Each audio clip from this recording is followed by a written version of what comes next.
Last episode. You're just like a refrigerator. Now, let's take a look at the final fight scene in Tekken Blood Vengeance and Final Fantasy VII Advent Children. Both fight scenes are sort of like a final boss fight, where the boss is a character that fans are familiar with, but has only been mentioned briefly in the course of the movie. Do the movies succeed in setting up the characters and the story so that non-fans are also engaged in the battle and entertained for the duration of these fights? Tekken fares very poorly, but for reasons completely unrelated to the introduction of a new character. As soon as this boss fight starts, the two girls we've spent the entire movie with cease to have any importance. This fight is between boss Heihachi Mishima, Kazuya Mishima, leader of G Corporation, Jin Kazama, leader of Mishima Zaibatsu, and Shin Kamiya. The character that we know best is Shin Kamiya. As sort of the driving force of the movie, he is carrier of the M gene, a genetic mutation that makes him immortal.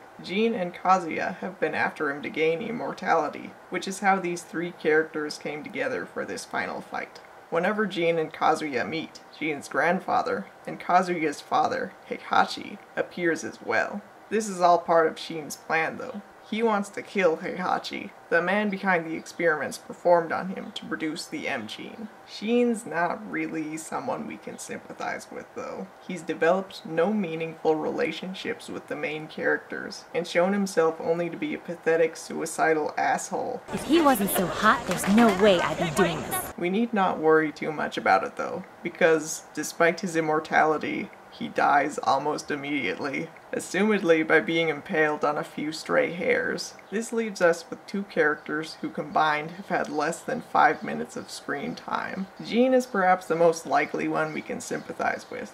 He died as badly as he lived. I failed. But Shin's death ignites Jin's rage towards Kazuya and Heihachi. This family is a curse. I will put an end to this. Jin wants to kill his father and grandfather to end the bloodshed. Heihachi and Kazuya simply want to kill the other two for no reason. We Mishimas live to fight! Jin is also a friend of Shin and Xiaoyu. I should look that up. Jin is also a friend of Shin and Xiaoyu, the protagonist. What sympathy we can have for Jin is forgotten though, when he carelessly tosses Xiaoyu aside. Jin! Just stay out of the way.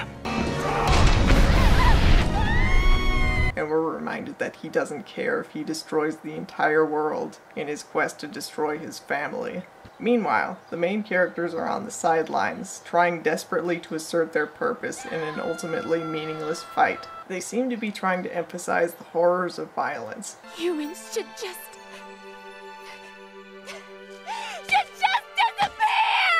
But because this battle is taking place in a castle in the middle of nowhere, between near-invincible characters that we don't know or like, there's nothing horrific about it. In fact, we're hoping that all three of them will kill each other as quickly as possible so that they stop breeding. Xiaoyu's robot friend Alyssa becomes a casualty, but her apparent death does nothing to stop the violence or improve Jin's character. Xiaoyu is the only one in the audience or the movie who is stupid enough to believe or care that Alyssa is dead. Jin put her in standby mode so that she wouldn't get in the way of him murdering his family. Advent Children does a better job at creating an entertaining fight scene that we care about, without needing all the backstory that fans have. This time we have the benefit of being with Cloud, a character that we've gotten to know pretty well in the course of the movie. By this point, Cloud has realized what an ass he's been to his friends. Kadaj's gang took the kids.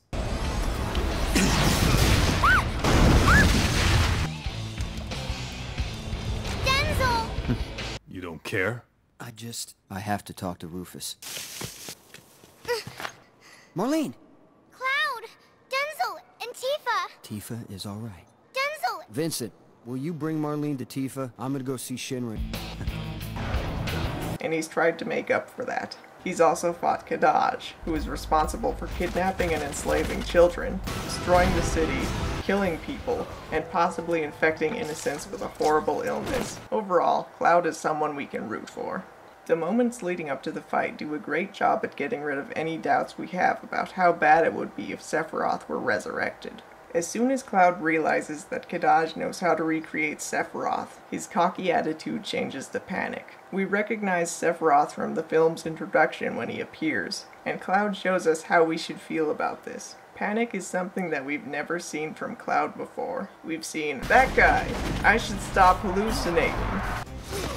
Crap, damn kids, damn kids, damn kids, damn kids, and what the hell? But never, oh shit. Sephiroth's danger both to the world and to Cloud is further enforced when we see what he can do.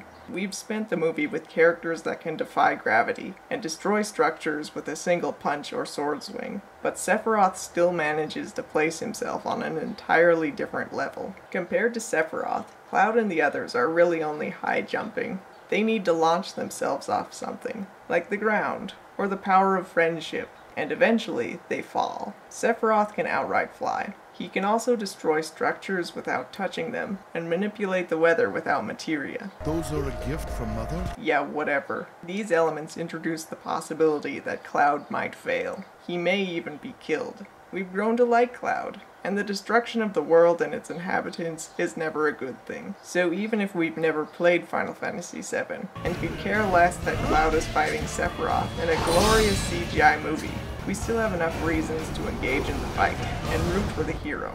At the end of the day, Tekken Blood Vengeance and Final Fantasy VII Advent Children are fan films. And there's bound to be some things that outsiders won't understand or appreciate. That's what makes fan films great.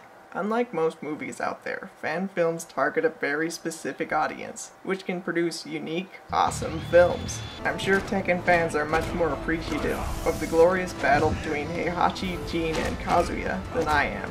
At least, I hope they are.